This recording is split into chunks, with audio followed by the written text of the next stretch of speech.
कृष्णं नारायणं वन्दे कृष्णं वन्दे व्रजप्रियं कृष्णं द्वैपायनं वन्दे कृष्णं वन्दे पृथासुतम्। श्रीमद् भागवत महापुराण के चतुर्थ स्कंद जो कि विसर्ग स्कंद है, उसमें हम ध्रुव जी का चरित्र, चतुर्थ स्कंद में सबसे पहले सती जी का चरित्र, फिर उसके बाद में ध्रुव जी का चरित्र, और ध्रुव जी के चरित्र के बाद में अब पृथु जी का चरित्र देख रहे हैं। तो ध्रुव जी के वंश में ध्रुव जी अपने पुत्र उत्कल को राज्य देके गए थे, लेकिन उत्कल पिता की तरह भगवान की भक्ति में शांत चित्त था, आत्मा में रमण करने वाला था, भगवान की भक्ति करना चाहता था, इसलिए उत्कल ने राज्य नहीं करके अपने भाई को दे दिया। फिर उसी परंपरा में महाराज अंग हुए, जो बड़े प्रतापी, तेजवान, ब्राह्मण भक्त, यज्ञ को करने वाले धार्मिक राजा थे। उनके यहाँ उनके पुत्र वेन हुआ, जो कि बड़ा क्रूर, क्रोधित और पर पीड़ा देने वाला, दूसरे को दुख देने वाला था। तो उसका इस व्यवहार को देख के सारे ऋषि मुनियों ने पहले उनको समझाया कि राजा इस तरह से भगवान के निमित्त सारे कार्य करने चाहिए, लेकिन उसने कहा भगवान तो मैं ही हूँ, मैं ही सारे, जो राजा होता है उसी में सारे देवता निवास करते हैं, इसलिए आप लोग दूसरों की पूजा अर्चना ना करें, मेरे अलावा कौन भगवान हो सकता है, इसलिए मेरी ही पूजा अर्चना करें। इससे दुखी होके फिर ऋषि मुनियों ने श्राप देके और वेन को मार डाला, वेन को श्राप दिया, जिससे उसकी मृत्यु हो गई, और वेन के शरीर को उसकी माता ने बचा के रखा था, सुरक्षित रखा था, मंत्र की विधि से, अन्य यंत्रों की द्वारा उसे सुरक्षित रखा था। तो फिर ऋषि मुनियों ने देखा कि योग्य, पहले राजा नहीं था तो चोर उचक्के बढ़ गए थे, फिर राजा आया तो राजा ने उन पे नियंत्रण किया, लेकिन राजा का ही भय हो गया प्रजा को, इतना क्रूर राजा था। अब वापस जब राजा नहीं रहा, वापस चोर उचक्के डाकू उनका साम्राज्य हो गया। तो वापस से व्यवस्था के लिए ऋषियों ने सबसे पहले तो वेन के जांगों का मंथन किया, और उससे निषाद उत्पन्न हुए, जिन्होंने वेन का सारा पाप अपने ऊपर ले लिया। फिर वापस से मंथन किया भुजाओं का, उससे पृथु भगवान उत्पन्न हुए। राजा पृथु थे, वो भगवान विष्णु के अवतार, कला अवतार है पृथु। तो पृथु भगवान और सारे बंदी जन इकट्ठा हो गए, पृथु राजा महाराज पृथु की स्तुति करते हैं। तो पृथु महाराज कहते हैं कि अभी तो मैंने कार्य किया ही नहीं, आप पहले से स्तुति कर रहे हो, तो ये तो मतलब मेरे लिए ये एक शोभा की बात नहीं है कि मैं कुछ करूं, तब तो आप कोई मेरी स्तुति भी करो, लेकिन मैंने बिना कुछ किए ही आप स्तुति कर रहे हो, तो ये इससे मेरे को संकोच ही होता है। अगर मैं इस लायक हूँ या नहीं हूँ, पहले उसको देखिए तो सही। फिर उसके बाद में महाराज पृथु जो है पृथ्वी पे कुपित होंगे, और पृथ्वी के द्वारा फिर महाराज पृथु की स्तुति की जाएगी। तो हुआ क्या कि उस काल में पृथ्वी ने देखा कि कोई भी व्यक्ति जो मैं अन्न उत्पन्न करके देती हूँ, उसका सदुपयोग नहीं कर रहा, इसलिए पृथ्वी ने अन्न उत्पादन करना बंद कर दिया, और इससे पृथ्वी अन्नहीन हो गई, और ब्राह्मणों ने महाराज पृथु का राज्याभिषेक कर दिया। उसके बाद पृथ्वी अन्नहीन थी, भूख के कारण प्रजा जो है बेहाल थी। तो प्रजा आके पृथु महाराज पृथु से कहती है कि हम पेट की भीषण ज्वाला से जले जा रहे हैं, हमारे पेट में इतनी हमारे को भूख लगती है, लेकिन ये पृथ्वी जो है अन्न ही नहीं देती। आप हमारे जीव के स्वामी हो, तो आप ऐसा कोई अन्न का प्रबंध कीजिए हमारे लिए। तो पृथु महाराज ने पता किया, अन्न का अभाव है, इसका कारण पता किया। तो उनको पता चला कि पृथ्वी जो है सारी औषधियों को अपने अंदर ही छिपा के रखे हुए है, सारे अन्न को औषधियों को निगल ही नहीं रही, सिर्फ अपने अंदर छिपा के बैठ गई पृथ्वी। और धनुष उठाया पृथु महाराज ने और क्रोधित होकर पृथ्वी को लक्ष्य बनाते हुए और आगे बढ़े। तो पृथ्वी कांप उठी और पृथ्वी गाय का रूप धारण करके और भागने लग गई। पृथु महाराज पृथ्वी के पीछे पीछे, पृथ्वी जो अब गाय का रूप धारण कर चुकी है, उनके पीछे पीछे भाग रहे हैं। और पृथु महाराज कहने लग गए कि धर्म के तत्वों को जानने वाले शरणागत वत्सल, पृथ्वी कह रही है पृथु महाराज से कि आप तो धर्म के लिए आपने अवतार ले रखा है, लेकिन आप मेरे पीछे पड़े हुए हो, मुझे मार देना चाहते हो, मुझे इस बाण आपने धारण कर रखा है, ये मेरे ऊपर आप चलाना चाहते हो।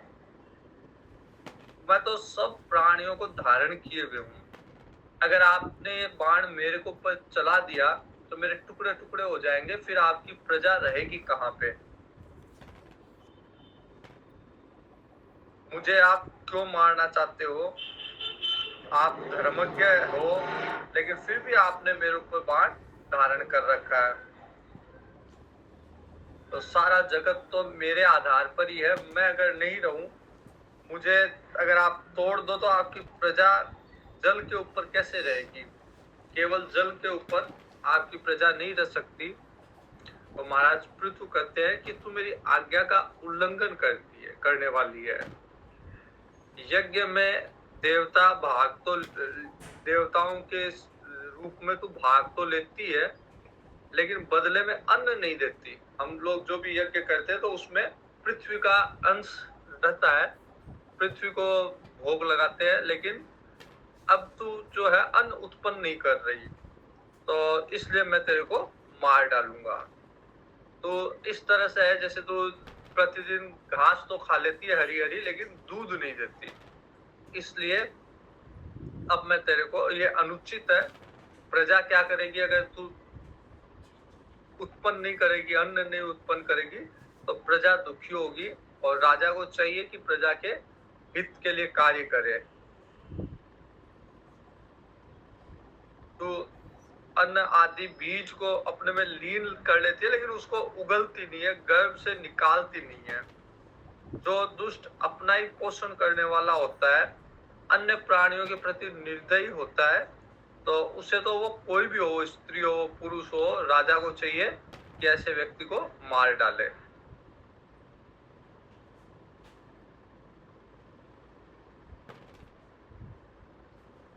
और अगर तू गाय का रूप धारण किए हुए है, तो मैं बाण से तेरे टुकड़े टुकड़े करूंगा, और प्रजा को तो अपने योग बल से ही मैं प्रजा को धारण कर दूंगा, लेकिन तेरे में टुकड़े टुकड़े करूंगा। तो धरती जो है कांपने लग गई, और विनीत भाव से हाथ जोड़कर पृथु महाराज को कहती है कि आप साक्षात परम पुरुष है, आप में किसी तरह का द्वेष नहीं होता, किसी के प्रति राग द्वेष से आप रहित है, संपूर्ण जगत के विधाता है, आपने त्रिगुणात्मिक सृष्टि रची है, जीवों का आश्रय बनाया है, आप सर्वत्र स्वतंत्र है, मुझे मारने को तैयार हो गए, अब मैं किसकी शरण में जाऊं? इस तरह पृथ्वी राजा पृथु से विनीत भाव में दया याचना करने लग गए कि आप ही मेरे को मारोगे तो फिर मैं किसकी शरण में जाऊंगी।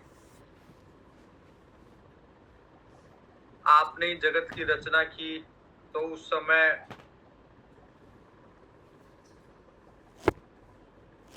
उसको लोगों को स्थान प्रदान करने के लिए आप मेरे को पाताल लोक में मेरे को राक्षस ले गए थे, तो वहां से निकाल के लाए तो पाताल लोक से। तो आप ही मेरे रक्षक हो, आप धर्म परायण हो। फिर आप गोरूप धारी मैंने गोरूप धारणी हूँ, मैं गोरूप धारण कर रखा है, तो मेरे को आप कैसे मार सकते हो। आप साक्षात सर्वेश्वर हो। आपने बड़ा अवतार धारण करके मेरी रक्षा की थी, मुझे रसातल से बाहर निकाल के लाए थे। और आप जो कह रहे हो वो सत्य है। मोह के कारण जो जीव होता है उसमें, मोह के कारण जीव में अहम भाव उत्पन्न हो जाता है। तो त्रिगुणात्मिका सृष्टि की रचना करने वाली आपकी जो माया है, मेरे जैसे साधारण जीव जो है उससे मोह ग्रसित हो जाता है। तो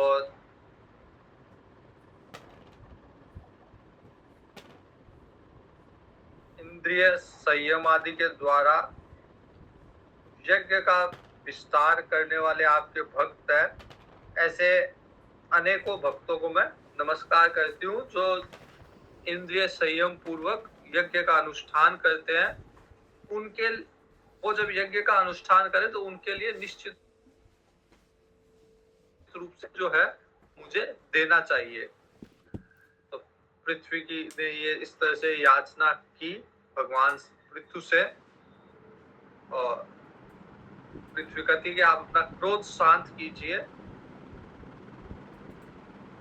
प्राचीन ऋषियों ने जो उपाय बताए हैं उनके द्वारा अगर कोई आचरण करता हुआ और सुगमता से अभिष्ट फल प्राप्त कर लेता है, परंतु जो अज्ञानी पुरुष आदर करके कल्पित उपायों से का आश्रय लेता है, उसके सभी उपाय और प्रयत्न निष्फल हो जाते हैं।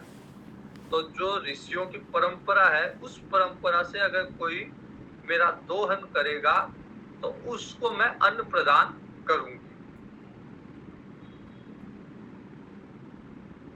पूर्व काल में ब्रह्मा जी जिन धान्य आदि का उत्पन्न किया था ब्रह्मा जी ने, और यम नियम का पालन न करने से दुराचारी लोग उन्हें खाए जा रहे थे।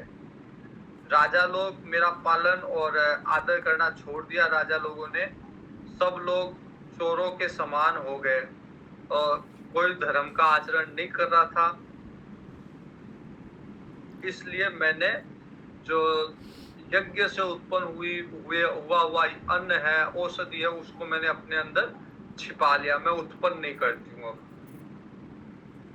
औषधियों को मैंने अपने में ही छिपा लिया। तो आप पूर्व की तरह, जैसे यज्ञ की भावना से लोग कृषि करते थे, अन्न उत्पन्न करते थे, अगर आप अपनी प्रजा को वही विधि वापस से बताओगे तो वो यज्ञ की भावना से अन्न उत्पन्न करेंगे, तो मैं निश्चित रूप से उन्हें अन्न प्रदान करूंगी।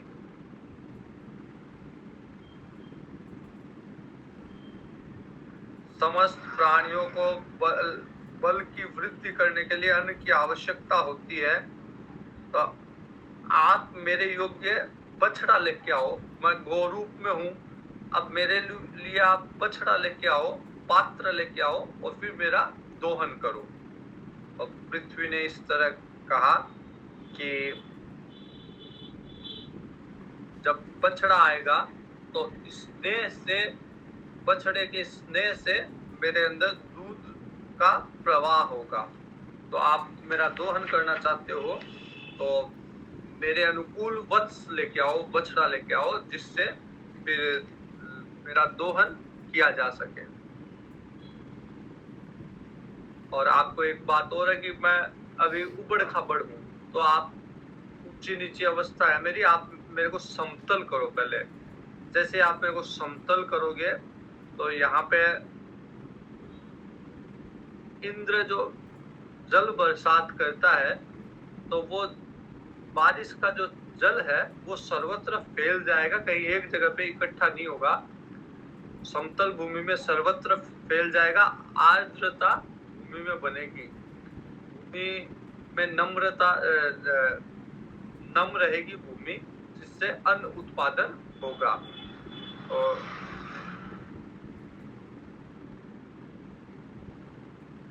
पृथ्वी की ये बात सुन के पृथु महाराज ने मनु महाराज को बछड़ा बनाया।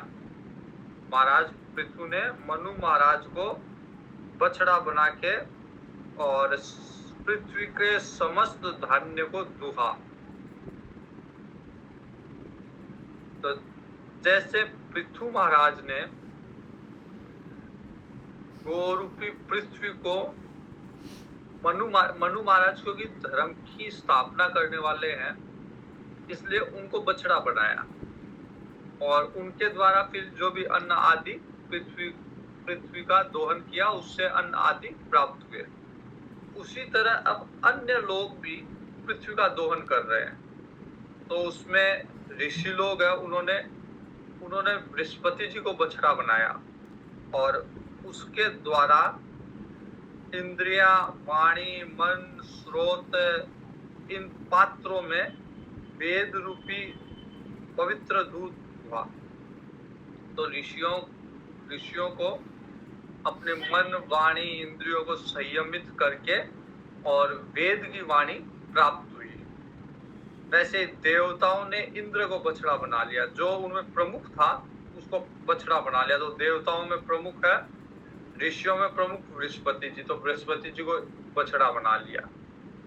देवताओं में प्रमुख इंद्र, तो इंद्र को बछड़ा बना के और फिर स्वर्णमय पात्र से अमृत, मनोबल, इंद्रिय बल, शारीरिक बल रूपी दूध को दुहा। उसी तरह दैत्य, दानव, इनमें श्रेष्ठ प्रहलाद जी, तो प्रहलाद जी को बछड़ा बना के मदिरा, ताड़ी आदि दूध दुहे। उसी तरह गंधर्व और अप्सरा, इनको सुंदरता चाहिए, तो इन्होंने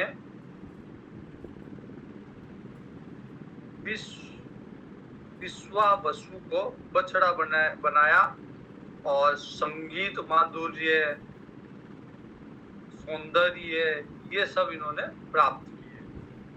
उसी तरह पितृगणों ने, अर्यमा सबसे प्रमुख पितृगण है, उनको बछड़ा बना के फिर मिट्टी के बर्तन, कच्चे बर्तन में श्रद्धा पूर्वक दूध को दुहा, तो उससे जो पितरों को पसंद आए वैसा अन्न उत्पन्न हुआ। उसी तरह सिद्धों ने भी, विद्याधरों को बछड़ा बना के, कपिल भगवान को बछड़ा बना के सिद्धों ने भी पृथ्वी को दुहा और अष्ट सिद्धि, अणिमा आदि अष्ट सिद्धि प्राप्त की। किम पुरुषों ने पृथ्वी से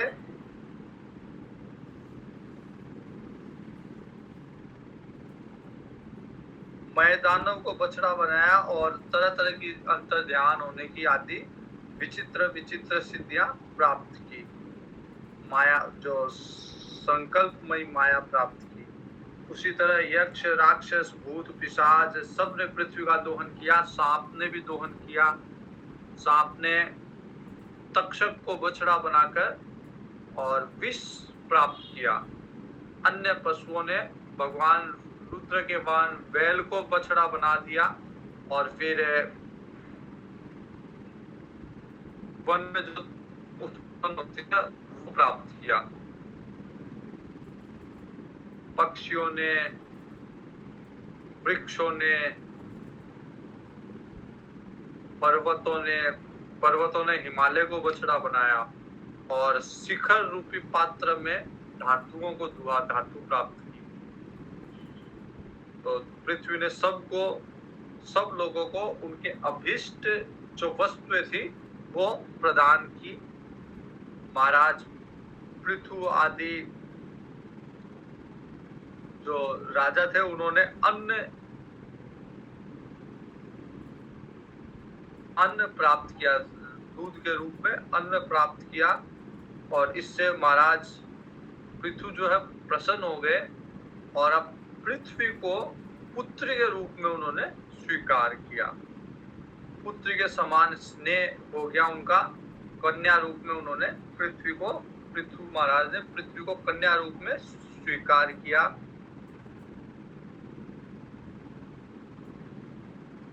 फिर पृथु महाराज ने जो बड़े बड़े पर्वत उत्पन्न हो गए थे पृथ्वी पे, उनको धनुष की नोक से तोड़ के और सारे पर्वतों को तोड़ के और पृथ्वी को समतल बनाने का कार्य किया पृथु महाराज ने। तो खेती करने के लिए आवश्यक है कि पृथ्वी को समतल बनाया जाए। उत्पादन क्षमता बढ़ाने के लिए पृथ्वी को समतल बनाया जाए ताकि जो वर्षा का जल है वो पृथ्वी में समान रूप से पहुंच सके, उसको ग्रहण कर सके पृथ्वी, और उसमें नमी बनी रहे जिससे कि वो अन्न उत्पादन करे।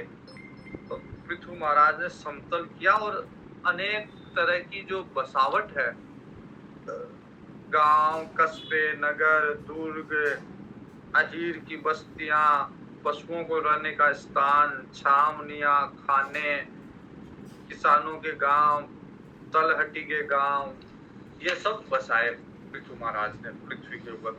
पहले कोई इस तरह की नियमित बसावट नहीं थी, योजनाबद्ध बसावट नहीं थी। महाराज पृथु ने ये सब चीजें प्रारंभ की।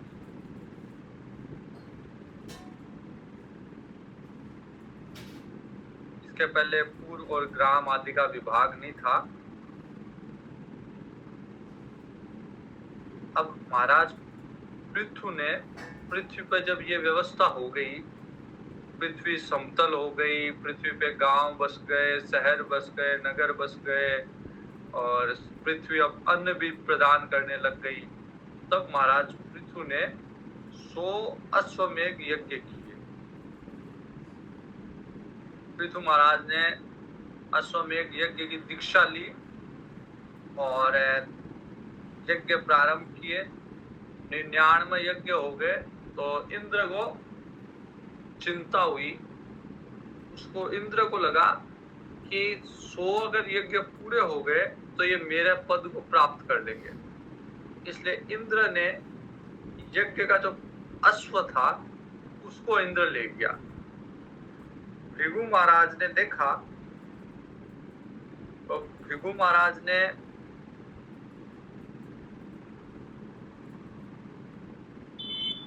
देखा कि इंद्र जो है वो यज्ञ का पशु अश्व ले जा रहा है।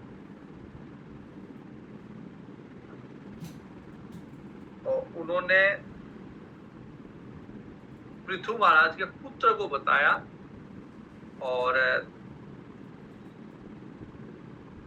देवराज इंद्र को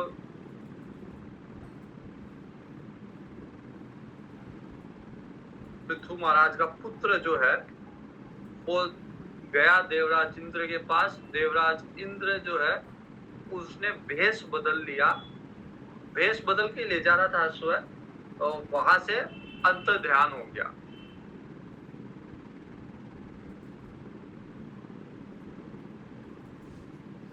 तो धर्म का रूप धारण करके, मतलब साधु का रूप बना के इंद्र आया और अश्व को चुरा के ले गया। धर्म का रूप धारण करके अधर्म कर रहा है इंद्र। तो भगवान अत्रि ने महाराज पृथु के पुत्र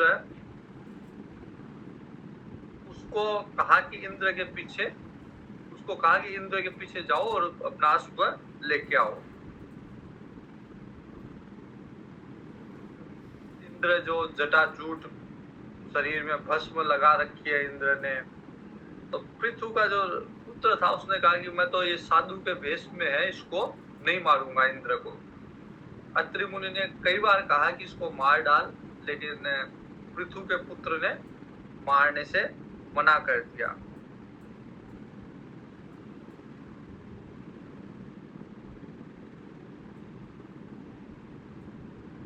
इंद्र जो घोड़ा छोड़ के अंतर ध्यान हो गया और पृथु का पुत्र उस अश्व को लेके यज्ञशाला में वापस लौट आया। महर्षियों ने देखा कि इसने इंद्र से अश्व ले आया, तो उसका नाम, उस पुत्र का नाम विजिताश्व रख दिया। पर जो अश्व को जिसने विजय प्राप्त की है, विजिताश्व उसका नाम रखा। लेकिन इंद्र जो था वो वापस ले गया, वापस चुरा के वापस दूसरे वेश में आया और घोड़े को उसकी सोने की जंजीर समेत वापस ले गया। फिर अत्रि मुनि ने देखा, फिर उस पुत्र को विजिताश्व को कहा, फिर उसको कहा कि अब की बार मार डाल इंद्र को। लेकिन इंद्र ने वापस दूसरे रूप में मुनि का वेश बना रखा था, तो विजिताश्व ने मारने से फिर इनकार कर दिया। फिर घोड़े इंद्र जो है अपने वेश को और घोड़े को दोनों को वहीं छोड़ के और चला गया, तो घोड़ा लेके वापस विजिताश्व के साथ आ गया। तो इंद्र का जो वो निंदित वेश था, जो अधर्म के लिए उसने अपनाया था, कई मंदबुद्धि लोग उन्होंने ग्रहण कर लिया। तो कई लोग अपने दुरुपयोजन के लिए या अपने स्वार्थ के लिए साधु का वेश बना लेते हैं। ये प्रथा इंद्र के समय से प्रारंभ हुई। तो ये जो पाप का खंड होने से इसका नाम पड़ा पाखंड।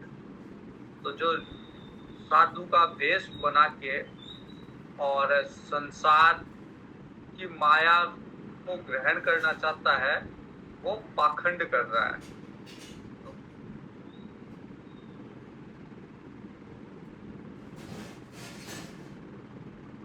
जो रूप बनाया इंद्र ने, कभी नग्न रहा इंद्र, कभी रक्तांबर लाल कपड़े पहने, कभी कपालिक का रूप बनाया। तो ये सारे पाखंड का आचरण करेंगे लोग। कोई नंगा रह के पाखंड करेगा, कोई लाल कपड़े पहन के पाखंड करेगा, कोई कपाली का वेश धारण करके पाखंड करेगा। वहीं से ये पाखंड चल गया। और नास्तिक मत देखने में सुंदर है, लेकिन और बड़े बड़ी युक्तियों से अपने पक्ष में करने में समर्थ है, वास्तव में है उपधर्म मात्र। मतलब ये धर्म भी नहीं है। नास्तिक मत जो है वो धर्म नहीं है, लेकिन उसके अपनी अपनी युक्तियों के द्वारा लोगों को आकर्षित कर लेता नास्तिक मत। लोग भ्रम के कारण उसे धर्म मान लेते हैं। तो इंद्र ने इस तरह पाखंड की रचना की, और इंद्र की इस चाल का पता लगने पे पृथु महाराज को बड़ा क्रोध आया। पृथु महाराज क्रोध करने वाले थे, लेकिन जो ऋत्विज है, जो यज्ञ संपादित करवा रहे हैं, उन्होंने कहा कि आप अभी यज्ञ के रूप में दीक्षित, आप क्रोध नहीं कर सकते।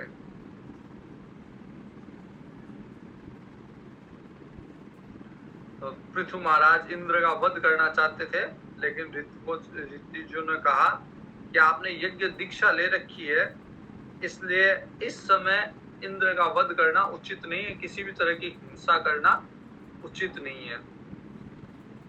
आपको लगता है कि इंद्र बदमाशी कर रहा है, तो हम यहाँ इंद्र को बुला देते हैं मंत्रों के द्वारा, हम आह्वान मंत्रों के द्वारा हम उसे यहाँ बुला के और इंद्र को हम अग्नि में हवन कर देंगे। आप इंद्र की चिंता मत करो, इंद्र अगर बदमाशी कर रहा है तो उसको हम बुला के उसको स्वाहा कर देंगे, उसका हवन कर देंगे इंद्र का।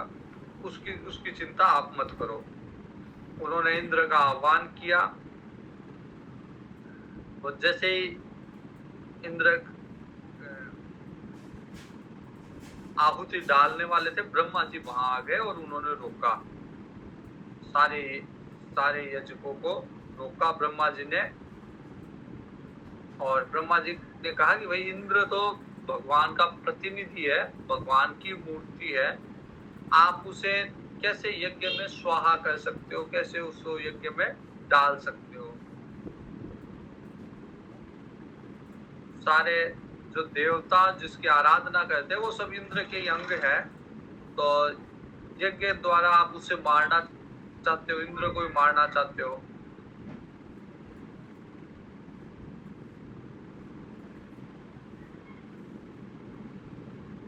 ब्रह्मा जी कहते हैं कि ठीक है, पृथ्वी के यज्ञ में इंद्र ने जो विघ्न डाली है, जो पाखंड फैलाया है, वो धर्म को अनुच्छेद करने वाला, धर्म को हानि पहुंचाने वाला है पाखंड।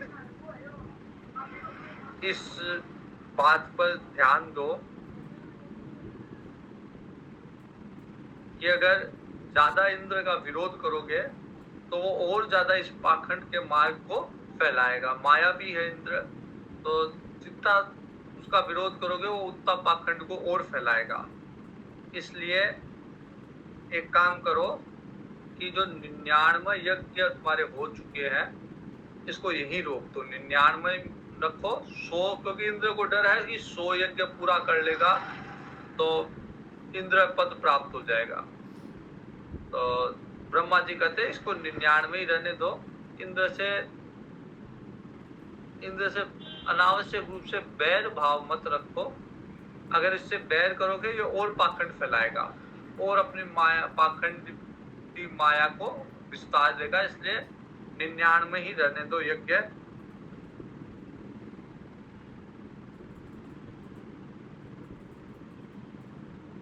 और पृथु महाराज को ब्रह्मा जी कहते हैं कि आप तो मोक्ष मार्गी हो, मोक्ष धर्म को जानने वाले हो, इसलिए आपको तो इंद्र पद का कोई मोह भी नहीं है, आपको नहीं चाहिए इंद्र का पद, आप मोक्ष धर्म के जानने वाले हो, इसलिए आपको इन सब यज्ञों की आवश्यकता भी नहीं है कि 100 यज्ञ करो, 99 करो, इस यज्ञ की आपको आवश्यकता भी नहीं है। ये तो सकाम, जो व्यक्ति कामना है जिसकी, उसके लिए है यज्ञ। तो वेदों का वो भाग जो कोई ना कोई फल प्रदान करता हो, वो सकाम लोगों के लिए उपयोगी है, जो कोई ना कोई कामना किए हुए है। लेकिन जो निष्काम है, जिसको मोक्ष चाहिए, उसके लिए वो भाग कोई उपयोग का नहीं है। तो इंद्र को डर लग रहा है कि 100 यज्ञ पूरे होते ही इंद्र पदवी उससे छीन जाएगी। लेकिन आप तो ब्रह्म ज्ञानी हो, आपको इनका पद ही नहीं, क्यों 100 यज्ञ पूरे कर रहे हो? आपको भगवान चाहिए, आपको मोक्ष चाहिए, तो आप भगवान की प्रीति के लिए यज्ञ कर रहे हो, तो उसको 99 ही रहने दीजिए। उससे कोई फर्क नहीं पड़ेगा कि आप 100 पूरे कर लो।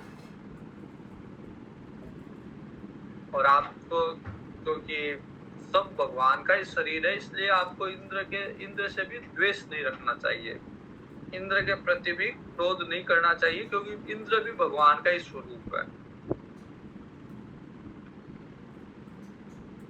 तो ये आपका जो यज्ञ है वो निर्विघ्न समाप्त नहीं हुआ, इसके लिए आप चिंता मत करिए। 99 ही रहा, 100 पूरे नहीं हो पाया, इसके लिए आप चिंता ना करें। हमारी बात को स्वीकार कर लीजिए, और अगर हमारी बात को स्वीकार नहीं करोगे या इस 99 से 100 के चक्कर में लग जाओगे तो भयंकर मोह में फंस जाओगे। संसार संसार के मोह में फंस जाओगे, फिर इंद्र पद से भी ऊपर का पद, इसी लालच में बढ़ते जाओगे। इसलिए जो आपने 99 यज्ञ किया उसे भगवान को अर्पित कर दीजिए, भगवान को समर्पित कर दीजिए।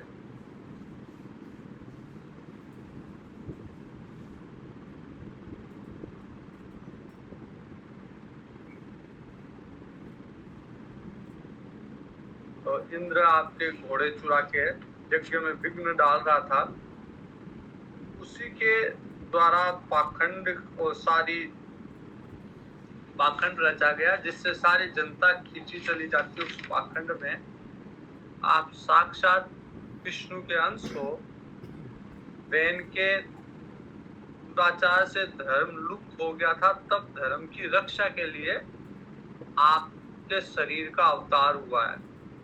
इसलिए आप इस 99 से 100 यज्ञ पूरे करने की चक्कर में ना पड़े।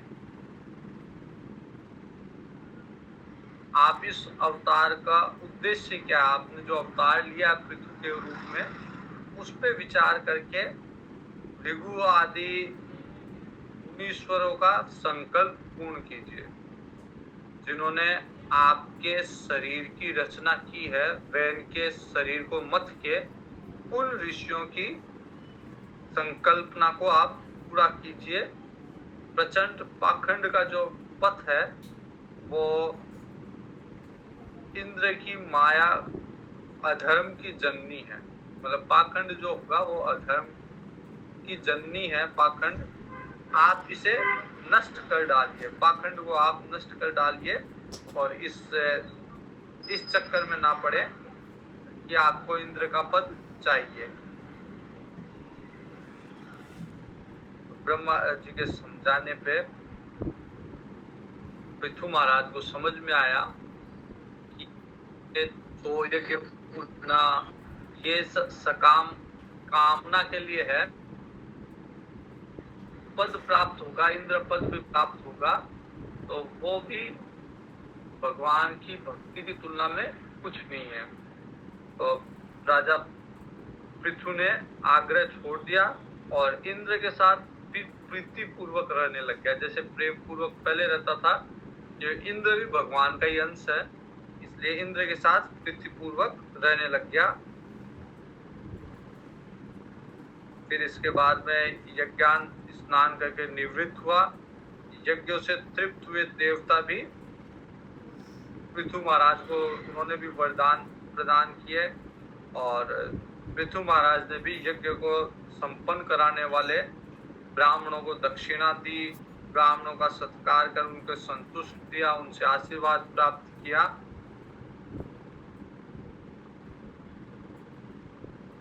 तो इस तरह पृथु महाराज ने जो यज्ञ किया उसे केवल कोई पद प्राप्त करने के का साधन नहीं मान के और भगवान की प्रीति के लिए उन यज्ञ को समर्पित किया। मोक्ष की कामना, मोक्ष की प्रयोजन से, ज्ञान की प्रयोजन से, आत्म शुद्धि के प्रयोजन से और ब्रह्मा जी के कहने पे इंद्र पद की जो दौड़ थी उससे बाहर हो गए। अब उसी यज्ञशाला में जब इस कामना का त्याग कर दिया पृथु महाराज ने कि मेरे को 100 यज्ञ पूरे करने हैं, 100 यज्ञ पूरे करने से इंद्र का पद प्राप्त होगा, इस कामना का जब त्याग कर दिया तो वहीं उसी यज्ञशाला में भगवान विष्णु साक्षात प्रादुर्भावित हो गए, उत्पन्न हो गए। वहां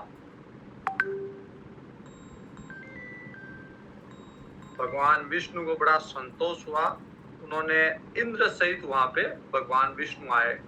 इंद्र भी भगवान विष्णु का ही रूप है, तो इंद्र को साथ लेके भगवान विष्णु यज्ञशाला में आए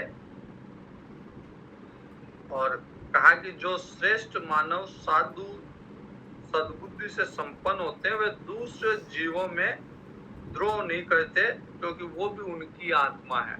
तो अभी इंद्र पद पे जो बैठा है वो भी आत्म रूप से तुमसे अलग नहीं है, तो उससे द्वेष नहीं करके अभी जो उसको दायित्व मिला हुआ है उसको पूरा करने दो। और तुम जो है, तुम्हारा जो ये 99 यज्ञ, ये मोक्ष के लिए होगा, आत्मशुद्धि के लिए होगा।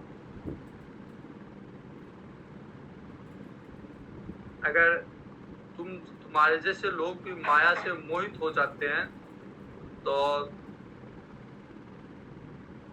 ये समझना चाहिए कि ज्ञानी जन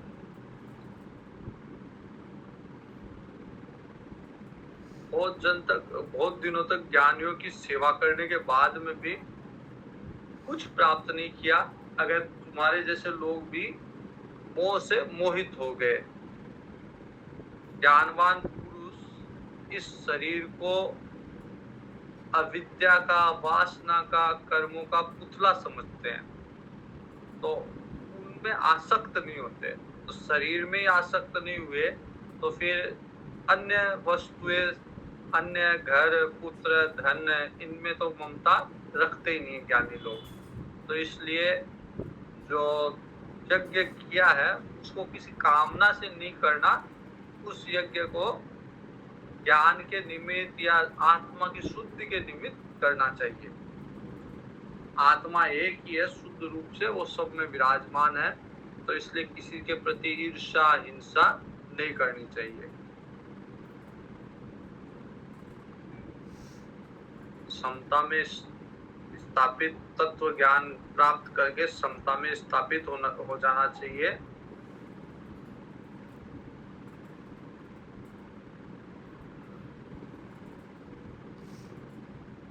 बुद्धिमान पुरुष जो है वो न संपत्ति में मोह रखता है, न विपत्ति में शोक करता है। हर शोक से के वशीभूत नहीं रहता बुद्धिमान व्यक्ति। समभाव से रख के इंद्रियों पर विजय प्राप्त करता है। और अब भगवान कहते हैं कि इसका लाभ ये होगा, तुम्हें ज्ञान प्राप्त होगा और ये सनकादिक ऋषि मिलेंगे और सनकादिक ऋषि तुम्हें ज्ञान प्रदान करेंगे। आगे पृथु महाराज के पास सनकादिक ऋषि आएंगे जो ज्ञान देंगे, और फिर पृथु महाराज उस ज्ञान को प्रजा को भी बताएंगे कि क्या ज्ञान है। और सनकादिक ऋषियों के साथ भी सत्संग करेंगे। सनकादिक ऋषियों ने जो उपदेश दिया वो भी है, वो सब हम कल देखेंगे। पूर्णमिदं पूर्णमुदच्यते पूर्णस्य पूर्णमादाय पूर्णमेवावशिष्यते। ओम शांति शांति शांति। हरि ओम। श्री गुरुभ्यो नमः। हरि ओम।